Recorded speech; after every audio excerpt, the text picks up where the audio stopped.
Hello guys, welcome to Pakistani real reaction. तो कैसे हैं आप सब? उम्मीद है आप सब बढ़िया होंगे और मजे में होंगे। मेरा नाम है मुदस्सिर। नाम है बशर। सो गाइस, पाकिस्तान के साथ मोए मोए हो गया। क्या हुआ scene? Iran surprise for India. Indians are welcome without visa but Pakistanis are not.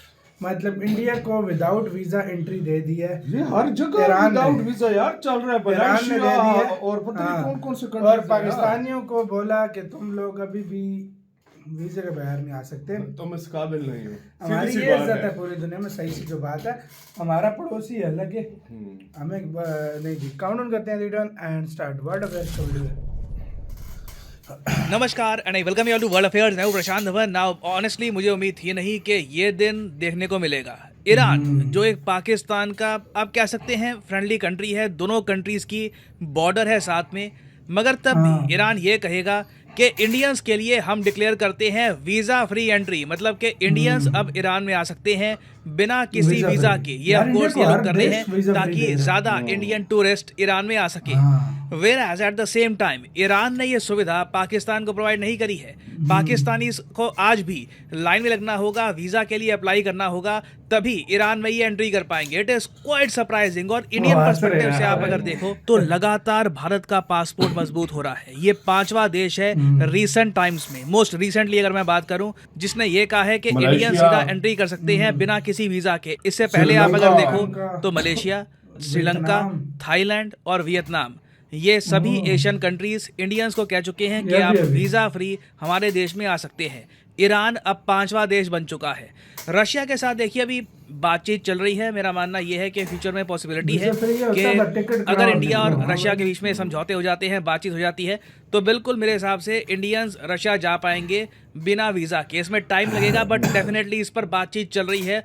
और सिंस रशिया के रिलेशंस बाकी वेस्टर्न कंट्रीज़ के साथ बहुत ज़्यादा ख़राब हैं, वहाँ से जो ट्रैवलर्स हैं रशिया में नहीं आ पा रहे, तो कहीं ना कहीं से इनको टूरिज़्म चाहिए होगा। और मुझे लग रहा है कि इंडिया से इवेंचुअली ये लोग टूरिज़्म अलाउ करेंगे और लगातार बहुत सारे देश एक के बाद एक इंडियन पासपोर्ट को देखकर कहेंगे कि हाँ ठीक है, आप हमारे कंट्री में बिना किसी वीज़ा के एंट्री कर सकते हैं। नहीं तो वीज़ा के लिए देखिए काफ़ी बार लाइनों में लगना पड़ता है। अगर ई वीज़ा की फैसिलिटी नहीं है, अगर मान लो ई वीज़ा की फैसिलिटी है, इलेक्ट्रॉनिक वीज़ा की फैसिलिटी, तब तो चलो आप ऑनलाइन गए, अपना फॉर्म वगैरह भर लिया, परमिशन आपको मिल गई कंट्री में जाने की, तो आप जा पाओगे। मगर काफ़ी बार लोगों को एम्बेसियों में जाना पड़ता है, लाइनों में लगना पड़ता है, इंटरव्यू देना पड़ता है, बताना पड़ता है उस कंट्री के ऑफिशियल्स को कि हम आपके कंट्री में क्यों जाना चाहते हैं। तो देखिए वीज़ा का सिंपली मतलब ये होता है एक परमिट कि आप इस कंट्री में एंट्री कर सकते हैं।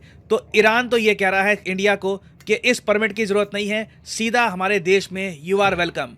और अगर यहाँ पे आपका क्वेश्चन ये है कि wait this doesn't make sense, Pakistan और ईरान की एक प्रॉपर लैंड बॉर्डर है, तब भी ईरान पाकिस्तान के लोगों को वीज़ा फ्री एक्सेस क्यों नहीं देगा? वेल इसके कई रीज़न है। पहली बात तो ये है, ना सिर्फ ईरान, कोई भी कंट्री पाकिस्तान के सिटीजन्स का इतना भरोसा करता नहीं है इन्हें वीज़ा फ्री एंट्री देने के लिए, क्योंकि जब आप वीज़ा फ्री एंट्री देते हो ना, तो आप कहीं ना कहीं भरोसा दिखा रहे हो उस कंट्री की गवर्नमेंट पे कि हम भरोसा करते हैं कि जिस आदमी को आपने पासपोर्ट दिया होगा जांच पड़ताल करके दिया होगा, और ऐसा नहीं है कि वो आदमी हमारे यहाँ आके उधम मचा देगा। आप अगर हेनली पासपोर्ट इंडेक्स देखोगे ना, तो दुनिया में जो 4 सबसे ज़्यादा खराब पासपोर्ट्स हैं, जिनको देखकर सीधा काफ़ी बार किसी फॉरेन कंट्री में आपको एंट्री करने में काफ़ी दिक्कत आती है ना, उन 4 पासपोर्ट्स में पाकिस्तानी पासपोर्ट आपको दिख जाएगा। यहाँ पे आप देख पाएंगे ये वर्स्ट पासपोर्ट्स हैं in the world according to the Henley passport index 2023।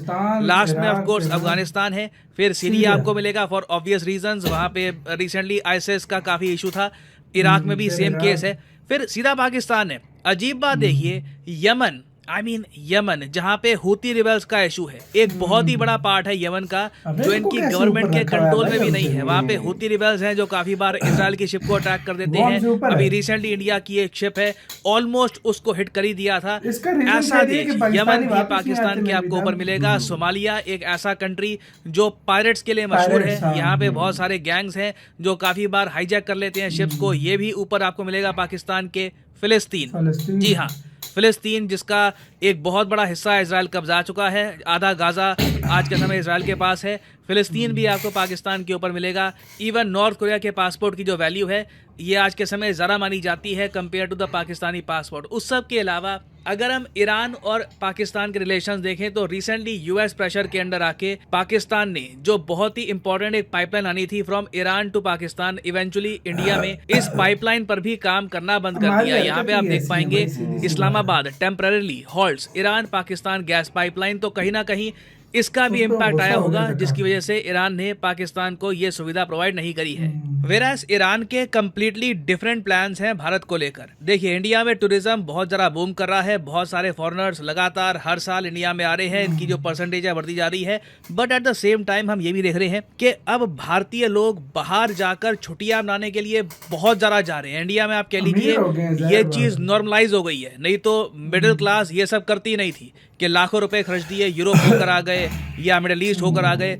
आज के समय आप भी किसी ना किसी को जानते होंगे जो कहीं ना कहीं एटलीस्ट यूएई दुबई वगैरह तो घूम के आया होगा, शायद आप ही घूम के आए होंगे। It is becoming very common.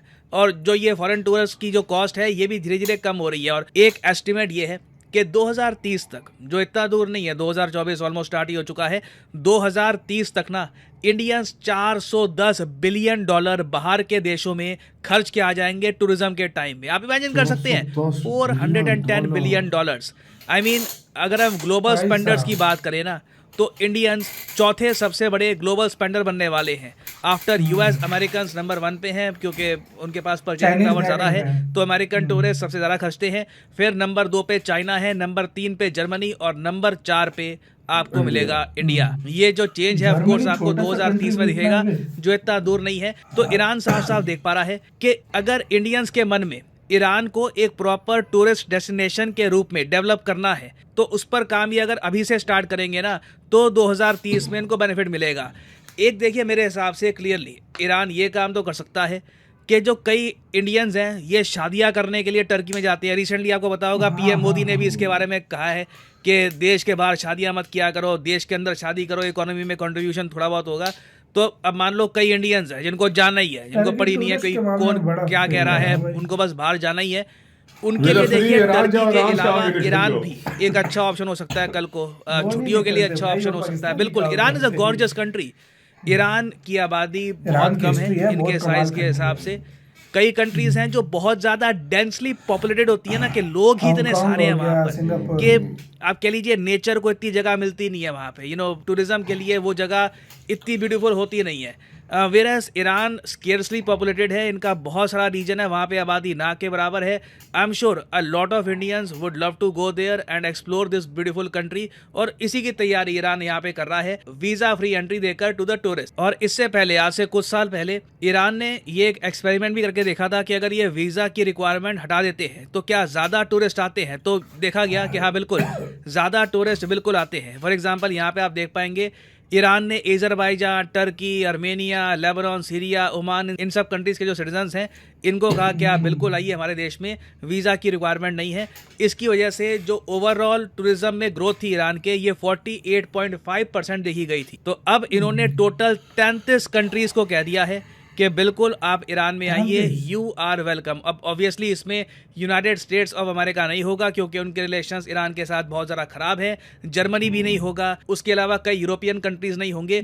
तो जो आप कह लीजिए ग्लोबल मेजर टूरिज्म में स्पेंडर कंट्रीज़ हैं वो ईरान में नहीं आ रहे। तो कहीं ना कहीं इनको डाइवर्सिफिकेशन करनी होगी और इसलिए ब्राज़ील समेत इंडिया, वेरियस कंट्रीज़ के सिटीजन्स को ये चाहते हैं कि वीज़ा फ्री एक्सेस देकर अपने कंट्री में इन्वाइट करें। नाउ क्या ईरान इसमें सक्सेसफुल होगा या नहीं होगा, ये सब डिपेंड करता है ईरान के लोगों पर। मेरा पर्सनली मानना यही है, टूरिज़्म एक ऐसा सेक्टर है जो उस कंट्री के लोग लोकल लेवल पर ड्राइव करते हैं। उस पर सरकार मैक्सिमम यही कर सकती है, वीज़ा हटा दिया या कुछ और कर दिया, बट इन दी एंड उस कंट्री के लोग अगर सभ्य हैं, वेलकमिंग है, फॉरेनर्स को हेल्प करना जानते हैं, उनका गलत फ़ायदा नहीं उठाते, तो बिल्कुल फॉरेनर्स अपने आप आएंगे, उस कंट्री की गुडविल अपने आप बनेगी। ठीक, इसी के साथ ये वीडियो खत्म। ईरान के लोग वेलकमिंग है यार। सच बोलूं ना तो पाकिस्तान के साथ हर जगह मोए मोए हो रहा है यार भाई, मोए मोए ही हो रहा है हमारे। सीधी सी सही बात है, कर देखा जाए आप जहाँ पर देखो भाई, हमारी इंडिया देखो ईरान से दूर है, हमने बॉर्डर भी नेबर नहीं है, हमें नहीं जोड़ा हुआ लगता, भाई। बॉर्डर भी नहीं लगता, हम नेबर है। पाकिस्तानी और उसके बाद देख लो बहुत ये सारा। सारे पाकिस्तानी जाते हैं जो हाँ, शिया हाँ। मुस्लिम्स हैं। हाँ बहुत ज्यादा जाते मैं हैं, आपको बता नहीं सकता वो कितने ज्यादा लाखों में पाकिस्तानी जाते हैं डेली, हर साल लाखों में जाते हैं, हर ये साल जाते हैं वीजा फ्री लाखों हो में। जाए तो और ये ज्यादा पाकिस्तान से लोग जा सकेंगे। बिल्कुल लेकिन ये कार नहीं ना है हमारा, क्योंकि सरहद भी लगती है तो वहां से बॉर्डर से भी हमारे रास्ते बनते हैं, असल में हम आराम से जा उसकी सकते हैं। 3-4 वजह हैं। हाँ पहली वजह वो ठीक है, फ्रंट कंट्रीज हैं, लेकिन वो अब सिचुएशन नहीं रही अमेरिका की वजह से, कोई सैंक्शन की हाँ, वजह हम से कोई अमेरिका है की वो भी तरफ थोड़े झुके हुए हैं ना। दूसरी मेन वजह हमारे लोग उधर जाएंगे, उधर से आगे डंकी मार के निकल हाँ, जाएंगे। ये वजह है, ये सबसे बड़ी वजह है। सबसे दो बड़ी वजह वजह ये हो गई। सबसे बड़ी तीसरी- वजह मैं जो तीसरी- कहता हूँ हाँ, वो ये डंकी डंकी वाली है। जो और हाँ तीसरी मेन वजह ये है कि यार हम लोगों के ऊपर भरोसा किसी को नहीं है। सच बताऊं, अगर ये भी वहां पर जाकर कोई हरकतें करे, कोई क्या, कोई Sad है भीख मांगे, काफी सब ये कुछ, चीज भाई, बहुत ये sad सैड है। है। अगर देखा जाए हमारी कुछ हरकतें ऐसी हैं, हमारा नाम नहीं है अभी। और हमारी कुछ हरकतें हैं कि ऐसी हैं, भीख उधर हमने मांगनी है, हर चीज हमने करना है, हमारे जाके उधर भिखारी बांध रहे हैं, उनको निकाल निकाल के ट्रक भर के फ्लाइटें भर भर के फेंक रहे भेज रहे हैं। हैं। वाकई में ये बहुत गलत अच्छा, है। मैं और कहता हूं इनको सजा भी देनी चाहिए। इंडियंस के लिए तो यार हर जगह पे मुख्तलिफ कंट्री भाई में फ्री वीजा इंडियन करते जा रहे वेल हैं यार। एजुकेटेड हाँ। पढ़े लिखे लोग हैं, वो पढ़े सही लिखे है। लोग हैं, सही आपको बात इसलिए है। कहना है अपनी कमेंट सेक्शन में, अपना बहुत ही ज्यादा खैर रखिएगा। तो